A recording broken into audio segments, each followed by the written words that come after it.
पिछले एपिसोड में हमने देखा था कि वू टाई वांग के पास आ चुका था ताकि वहां पर आने के बाद वो उसे मना सके कि यहाँ पर जो फोर अलायंस सेक्ट के अंदर इतनी ज्यादा बर्फ गिर रही है ब्लड टेरिटरी के सेक्ट वालों की वजह से, उसमें उसका साथ दे सके। वांग यहाँ पर इस चीज के लिए उसे मना कर देता है क्योंकि अभी वो बिला वजह किसी भी मुसीबत में नहीं पड़ना चाहता था। लेकिन उसके मना करने के बाद वहाँ पर कुछ बदमाश लोग आ जाते हैं जो सभी यहाँ पर वांग से बदला लेने के लिए आए थे कि आखिर उसकी हिम्मत कैसे हुई उन लोगों को मना करने की। उन सभी ने बहुत ही स्ट्रॉन्ग अटैक वांग के ऊपर करने की तैयारी शुरू कर दी थी, जिसके बाद यहाँ से ये एपिसोड शुरू होता है। तो इस एपिसोड की शुरुआत में जैसे ही उन तीनों के तीनों नेट सो लेवल के कल्टीवेटर ने अपनी स्वॉर्ड को समन कर लिया था, वांग वहाँ पर कह रहा होता है यार 30 सालों तक के मैंने अभी किसी की जान नहीं ली, मेरी पूरी बदन की हड्डियां ना एकदम अकड़ चुकी है, मन तो बहुत ज्यादा कर रहा है किसी की जान लेने का, तो लगता है कि यहाँ पर से आज शुरुआत करनी होगी। इसके बाद वांग वहाँ पर अपनी पावर का इस्तेमाल करते हुए अपनी रेड लाइटनिंग की पावर को एक्टिवेट करता है और उसकी मदद से जो स्वॉर्ड यहाँ पर उसके घर के ऊपर गिरने वाली थी उस स्वॉर्ड को वहाँ पर चकनाचूर कर देता है। वो जो बड़ी वाली स्वॉर्ड थी लाखों स्वॉर्ड से मिलकर बनी हुई थी, लेकिन जैसे ही वांग के रेड लाइटनिंग का अटैक उस बड़ी वाली स्वॉर्ड पे लगा, उस स्वॉर्ड के अंदर से जो लाखों स्वॉर्ड थी वो सभी अलग अलग हो जाती है। इस वजह से वो स्वॉर्ड वहाँ पर डिस्ट्रॉय हो चुकी थी। तीनों के तीनों कल्टीवेटर दंग रह जाते कि अरे बाप रे ये क्या हुआ यहाँ पर। इसके बाद वहाँ पर वांग आ जाता है जो कि अभी जैसे ही बूढ़ा लग रहा था उसने थोड़ा फाइट करने के लिए अपना हुलिया चेंज कर लिया होता है ताकि फाइट के दौरान वो थोड़ा हैंडसम और स्मार्ट तो लगे। इसके बाद वो जवान होने के बाद वहाँ पर उनके सामने आकर खड़ा हो जाता है ताकि बड़े आराम से इनका यहाँ पर खेल खत्म कर सके, क्योंकि 30 साल से सो रहे मॉन्स्टर को जो इन लोगों ने जगा दिया था अब वो तो उनके ऊपर कहर बनकर बरसेगा ही। वांग के वहाँ पर आने के बाद उसका ऑरा का प्रेशर ही इतना ज्यादा था कि कोई वहाँ पर हिल तक नहीं पाता। इसके बाद वांग वहाँ पर जितनी भी स्वॉर्ड के टुकड़े उड़ रहे थे उन सभी की सभी स्वॉर्ड के टुकड़ों को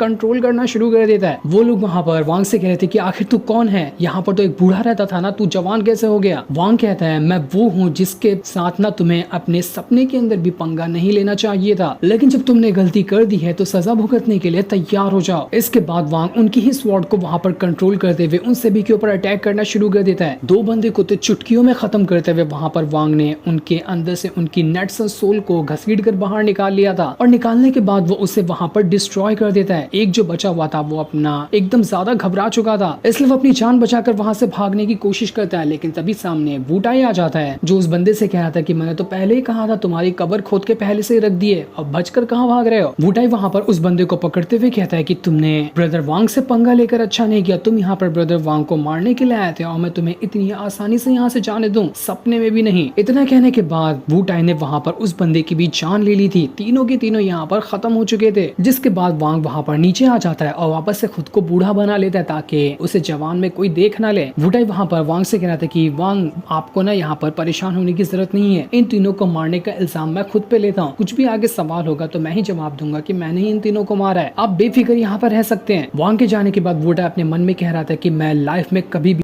इस वांग जैसे बंदे से दुश्मनी नहीं लूंगा, इसके साथ मैं दोस्ती बना के रखूंगा ना, उसी में मेरी भलाई है, वरना ये खड़े खड़े मुझे चीर देगा, मुझे पता तक नहीं चलेगा। वांग जैसे अपने घर के अंदर आया था वहाँ पर ओल्ड मैन आ जाता है जो वांग से कह रहा था कि अरे लगता है मैंने यहाँ पर ना कुछ लड़ाई वगैरह की आवाज सुनी, उस वजह से मेरी नींद खुल गई, इसी वजह से मैं भागा भागा यहाँ पर देखने के लिए आया कि यहाँ पर क्या हुआ है, लेकिन मेरे आने से पहले तो सारा मामला ठंडा हो गया। इतनी अच्छी फाइट देखने का मौका मिल रहा था लेकिन मैंने उसे मिस कर दिया। वांग अपने पास से वही स्पिरिचुअल वाटर की बोतल निकालता है, ओल्ड मैन को देते हुए कहता है कि लो इसे पी लो, ये आपकी बॉडी को गर्म करने में मदद करेगा। ओल्ड मैन वांग से कहता है कि अरे वाह बड़ा मेरा ख्याल आ रहा है, चलो कोई बात नहीं, ये तो बहुत अच्छी बात है। इसके बाद वो अपने पास से चिकन निकाल कर वहाँ पर खाना शुरू कर देता है। खाते खाते वो वांग से ये भी कह रहा था कि तुम्हारा तो ट्रांसफॉर्मेशन ऑफ गॉड लेवल को रीच करने का जो सफर है ना, ऐसा लग रहा है कि बस वो कुछ कदम ही दूर है। अभी तो वैसे भी तुमने देखा होगा कि यहाँ पर कितना बड़ा वॉर का माहौल चल रहा है, तो मेरे ख्याल से ना इस वॉर के माहौल का तुम्हें फायदा उठाना चाहिए और फायदा उठाते साथ ही अपना transformation of god level breakthrough कर लेना चाहिए, क्योंकि अगर तुमने यहाँ पर अपना ब्रेक थ्रू नहीं किया ना तो क्या पता इस वॉर की वजह से तुम्हें भी आगे चलकर कोई नुकसान हो जाए और तुम इनके हाथों हो सकता है कि मारे भी जा सकते हो, इसलिए तुम्हारे पास पावर तो होनी ही चाहिए ना। वांग वहाँ पर ओल्ड मैन से कहता है कि मैं यहाँ पर बस एक चीज जानना चाहता हूँ कि आखिर ब्लड टेरिटरी जो है उसने यहाँ पर हमला क्यों किया, ये वॉर आखिर स्टार्ट किस लिए हुई है। वू टाई ने मुझे नहीं बताया, हो सकता है कि आपको इसकी वजह मालूम हो। ओल्ड मैन बताता है कि इस कंट्री ने ना ब्लड टेरिटरी के अंदर घुसकर वहाँ से वो फर्नेस चुरा लिया था, जिस वजह से ना ब्लड टेरिटरी के लोग बहुत ज्यादा भड़क चुके हैं और वो लोग इस फोर अलायंस को खत्म करने के बाद इनसे वो फर्नेस हासिल करना चाहते हैं। ये सुनकर वांग को याद आता है कि अरे हाँ, ये तो वही फर्नेस है ना जिसके बारे में वू टाइम मुझे बात कर रहा था, जिसके पीछे मिस्टर जू भी पड़ा हुआ था। ये लोग यही फर्नेस की बात कर रहे थे। ओल्ड मैन वहाँ पर वांग को बता रहा था कि वो जो फर्नेस है ना वो कोई मामूली चीज नहीं है, जो भी अगर उसे अपने हाथ में लेना तो वो एक चाबी की तरह है जो तुम्हें इमॉर्टल रेल्म के अंदर पहुंचा सकती है। वो जगह बहुत ही ज्यादा खतरनाक है जहाँ पर हेवन और अर्थ की स्पिरिचुअल एनर्जी मौजूद है। ऐसा ही यहाँ पर सिर्फ एक फर्नेस नहीं है बल्कि ऐसे 4 फर्नेस है, 4 अलग अलग एलिमेंट की पावर के। विंड हो गया, रेन हो गई, थंडर हो गया और लाइटनिंग हो गई। इन चारों की पावर का अलग अलग फर्नेस मौजूद है। वांग कहता है अच्छा, तो अब मुझे समझ में आया कि आखिर ये सारे के सारे लोग उस फर्नेस के पीछे क्यों पड़े हुए हैं, क्योंकि फर्नेस एक ऐसी दुनिया में जाने की चाबी है जहाँ जाकर कोई भी अपनी कल्टीवेशन पावर को बढ़ा सकता है। ओल्डमैन वहाँ पर बता रहा था कि ये जो इमॉर्टल रैम है ना पहले बहुत ही ज्यादा अच्छी जगह हुई करती थी। वहाँ पर बहुत सारे लोग रहते थे, लेकिन वहाँ पर एक बहुत ही खतरनाक बैटल हुआ जिसके अंदर सारे के सारे लोग मारे गए। लेकिन अब वहाँ पर कोई भी नहीं रहता है, वो जगह पूरी तरह से एम्प्टी है। स्पिरिचुअल ऑरा तो वहाँ पर मौजूद है लेकिन वहाँ अब कोई लोग नहीं मौजूद है। वांग ये सुनकर एकदम हैरान रह चुका था कि क्या सब के सब मर गए, कोई भी जिंदा नहीं बचा। इतना खतरनाक बैटल था क्या वो? ओल्डमैन बताता है हाँ सच कह रहा हूँ, अगर एंशिएंट इमॉर्टल रैम जो है अभी तक के पहले जैसा रहता ना तो तुम्हें यहाँ पर पावरफुल कल्टीवेटर दुनिया में दिखाई देते क्या? सारे के सारे लोग वहीं पर जाकर रह रहे होते हैं। लेकिन वहाँ जो बैटल हुआ उसी में सब कुछ खत्म हो गया वहाँ का। वांग वहाँ पर ओल्डमैन से कहता है चलो ठीक है, मान लिया आपकी बात की, वो जो इमॉर्टल वर्ल्ड है वहाँ पर बैटल हुआ और सब लोग खत्म हो गए। तो जब इमॉर्टल रैम जो है वो वहाँ पर खत्म हो चुका है तो लेकिन अब यहाँ पर लोग उस फर्नेस के पीछे क्यों पड़े हुए हैं? इमॉर्टल रैम के खत्म होने के बाद लोग तो वहाँ पर जाकर उनका कोई फायदा ही नहीं होगा ना, तो लोगों को वहाँ पर जाने के लिए फर्नेस की जरूरत ही क्यों पड़ रही है? ओल्डमैन बताता है कि देखो अगर कोई जगह बर्बाद हो जाती ना तो वहाँ पर की हर एक चीज गायब नहीं हो जाती। माना कि जो इमॉर्टल रैम है वो बर्बाद हो चुका है, लेकिन वहाँ पर जो पहले वो हुआ करता था ना सही सलामत, वहाँ की जो कमाल की चीजें थी, स्पिरिचुअल चीजें हो गई, वेपन हो गए या और भी अच्छी अच्छी चीजें हो गई, वो सारी की सारी अभी भी वहाँ पर मौजूद है। कोई भी जाए तो वहाँ की स्पिरिचुअल पावर का भी इस्तेमाल कर सकता है, वहाँ के वेपन वगैरह का भी वो इस्तेमाल कर सकता है। और सबसे खास और इम्पोर्टेंट चीज इमॉर्टल रैम की ये है कि वहाँ का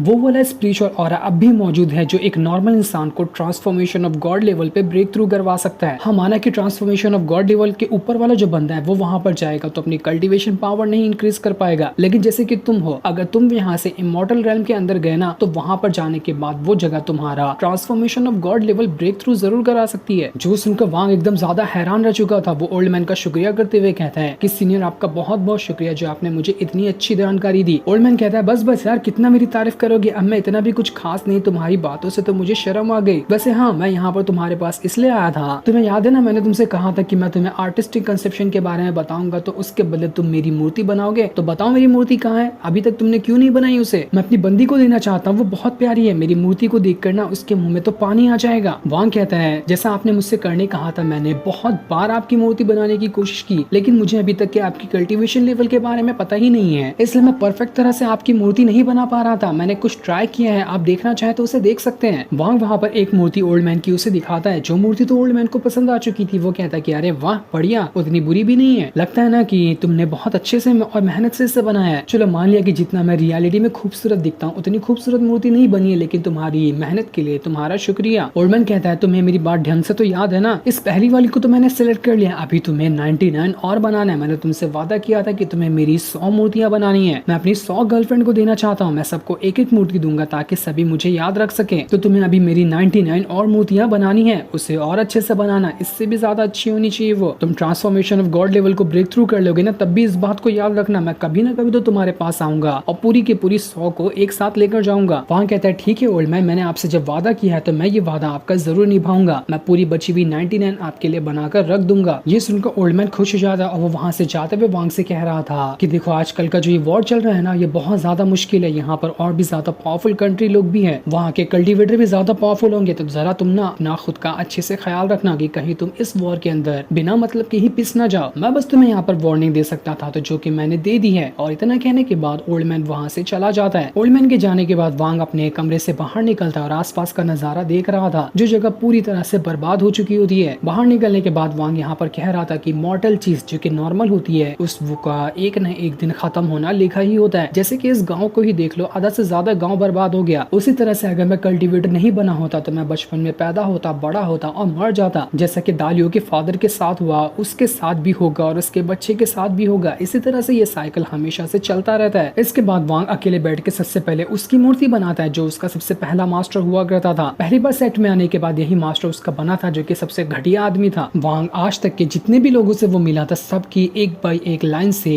मूर्तियां बनाना शुरू कर देता है, ताकि वो अपने पूरे के पूरे जिंदगी के 400 साल के सफर को याद कर सके। वो इन चीजों को करने के बाद अपना लाइफ और डेथ का जो आर्टिस्टिक कंसेप्शन है उसे प्रिपेयर करने की कोशिश कर रहा था, ताकि जब वो हर एक मेमोरी याद कर लेगा तो उसने कितने लोगों को मरते हुए देखा, कितने लोगों को जिंदा होते हुए देखा, कितने लोगों की उसने खुद जान ली। इस वजह से उसे आर्टिस्टिक कंसेप्शन बनाने का कॉन्सेप्ट और अच्छे से समझ आएगा, और हो सकता है कि ये करने के बाद वो खुद का आर्टिस्टिक कंसेप्शन भी लाइफ और डेथ वाला बना ले। इसलिए वांग ने अपनी 400 साल की मेमोरीज को यहाँ पर याद करना शुरू कर दिया। तब वो लाइन लगा देता है अनगिनत वहाँ पर मूर्तियों की। आज तक की जितनी भी बैटल वांग ने लड़ी थी, यहाँ तक कि फूजियान हो गया, उसका पोता हो गया जिससे उसने मार दिया था, हर एक इंसान को वो याद कर रहा था। वो इतनी मूर्तियां वहाँ पर बना देता है कि मूर्तियों का पूरा एक बहुत ही ऊंचा पहाड़ बन चुका था। अनगिनत उसके अंदर मूर्तियां समाई हुई होती है। वांग यहाँ पर कह रहा था कि इन 400 साल की मेमोरी ने मुझे बहुत ही अच्छी तरह से सिखा दिया है कि आखिर लाइफ क्या होती है और डेथ क्या होती है। उसके बाद वो जितनी भी मैं वहाँ पर मूर्तियां बनाकर रखा था, सभी की पावर को अपने अंदर एब्जॉर्ब करना शुरू कर देता है। वो सारी की सारी मूर्तियां एक बड़ा ही आर्टिफैक्ट जैसा चीज बना रही थी। उस आर्टिफैक्ट को वांग अपने अंदर ही समा लेता है, जिसे समाने के बाद उसे उसकी 400 साल की मेमोरी एक बार फिर से अच्छी तरह से रिकॉल हो चुकी थी। यही चीजों को याद करते हुए वांग बिल्कुल गांव में अकेला आगे बढ़ते जा रहा था। वांग वहाँ पर कह रहा था कि ये दुनिया सिर्फ इमॉर्टल और कल्टीवेटर के लोगों के लिए ही नहीं बनी कि वो लोग आए और दूसरे किसी इंसान को मार दे। ये दुनिया हर एक वो इंसान के लिए बनी है जिसके अंदर सांसें हैं, चाहे वो इंसान हो, चाहे वो जानवर हो, चाहे वो मॉर्टल हो, या फिर चाहे वो कल्टीवेटर क्यों ना हो। दुनिया हर एक इंसान के लिए बनी हुई है। उसे वो दिन भी याद आने लगता है जब वो पहली बार इस गाँव के अंदर आया था और उसे वहाँ पर दालियो दिखाई दिया था, जो कि उस टाइम बहुत ही छोटा सा था। वो अपने 400 साल की मेमोरी को बहुत ही अच्छी तरह से याद कर रहा था। ऐसा लग रहा था कि वो यहाँ पर अपना लाइफ और डेथ वाला आर्टिस्टिक कंसेप्शन बनाना सीख रहा है, जिसमें वो कामयाब भी होने वाला है। बिल्कुल ही एकदम वांग वहाँ पर इमोशनल हो चुका था इन सारी चीजों को याद करते हुए, क्योंकि 400 साल उसने पहले बिताए थे और 30 साल करीब यहाँ पर इस गाँव के अंदर बिताए। 30 साल का अरसा बहुत ज्यादा होता है कुछ मेमोरीज को कलेक्ट करने के लिए। इसी वजह से वो पूरे गाँव के साथ इतना अच्छे से घुल मिल चुका था कि जैसे कि वो उसी का गाँव हो। पूरे गाँव का हर एक इंसान उसे यहाँ पर याद था। वांग वहाँ पर एकदम जोर से जमीन पे कदम रखता है कि उसके अंदर से बहुत ही ज्यादा स्पिरिचुअल ऑरा बाहर निकलने लग गया था। वांग यहाँ पर कहता है कि 30 साल की जिंदगी ने मुझे सिखा दिया कि आखिर जीना किसे कहते हैं और मरना किसे कहते हैं। जैसे जैसे वो आगे कदम बढ़ा रहा था, उसके अंदर से बहुत ज्यादा पावर निकल रही होती है। ऐसा लग रहा था कि वांग यहाँ पर अपना आर्टिस्टिक कंसेप्शन बनाना सीख चुका है। हर एक कदम के साथ उसका वहाँ पर हुलिया चेंज होते जा रहा था और वो अब बिल्कुल एकदम नए लुक में आ गया होता है। अभी कंफर्म तो नहीं बताया गया, लेकिन जहाँ तक के लगता है कि वांग ने यहाँ पर अपना लाइफ और डेथ वाला आर्टिस्टिक कंसेप्शन बनाना सीख लिया, तभी यहाँ पर उसका बिल्कुल एक नया सा लुक आ गया होता है, क्योंकि वो अब लाइफ और डेथ के कंसेप्ट को बिल्कुल अच्छी तरह से समझ चुका था। इसके बाद वांग वहाँ पर अपनी पूरी पावर का इस्तेमाल करते हुए अपनी रेड लाइटनिंग की पावर को एक्टिवेट करता है, और उसे एक्टिवेट करने के बाद वो वहाँ से उड़कर चला जाता है, क्योंकि अब उसका यहाँ पर गाँव में आने का मकसद पूरा हो चुका था। वो यहाँ पर आने के बाद खुद को एक मॉडल इंसान में ढालना चाहता था, ताकि वो एक्सपीरियंस जान सके कि आखिर मॉडल इंसान के तरह जीने का एक्सपीरियंस क्या होता है। 30 साल के अंदर वो समझ चुका था, तो अब उसकी नॉलेज अच्छी खासी उसे हो चुकी होती है। दूसरी तरफ हम एक झोपड़ी का सीन देखते हैं, जहाँ पर उन लोगों को रखा गया था जिन्हें बर्फ साफ करने का काम दिया गया है। वहाँ पर दालियो और उसके और भी साथी होते हैं। दालियो वहाँ पर कह रहा था कि मुझे नहीं पता कि अंकल वांग किस हालत में होंगे, लेकिन उन्होंने जो मुझे ये लकड़ी का टुकड़ा दिया था वो बहुत कमाल की चीज थी। इसी वजह से आज मैं यहाँ पर जिंदा हूँ। मैं चाह रहा हूँ कि मैं यहाँ से अंकल वांग के पास वापस चले जाऊँ और इस बुढ़ापे के टाइम पे मैं उनका सहारा बनूं और उन्हें आगे से कोई भी काम करने ना दूं। मैं उनकी खिदमत करूंगा। दालियो के बाजू में जो बैठा हुआ बंदा था, जो कि बहुत ही ज्यादा बीमार लग रहा था, बर्फ को साफ करते हुए वो कह रहा था कि मैंने सुना है ना कि यहाँ से जो बाजू वाली कंट्री है ना, वहाँ पर बर्फ वगैरह नहीं गिर रही। अगर हम लोग यहाँ से माइग्रेट करते हुए वहाँ पर चले गए ना, तो हम लोग की जान बच सकती है, वरना मुझे नहीं लगता कि अगर हमने कुछ और टाइम यहाँ पर गुजारा तो हम जिंदा बच पाएंगे। जिसके बाद दालियो वो बंदा वहाँ पर रात को सो जाते हैं, लेकिन जैसे ही सुबह उठकर दालियो की आंख खुलती है, उसे सदमा लग जाता है, क्योंकि रात में जो बंदा उससे बातें कर रहा था, सुबह में वो मर चुका था। ठंडी का इतना गहरा असर उसके ऊपर पड़ा कि उसकी जान निकल गई।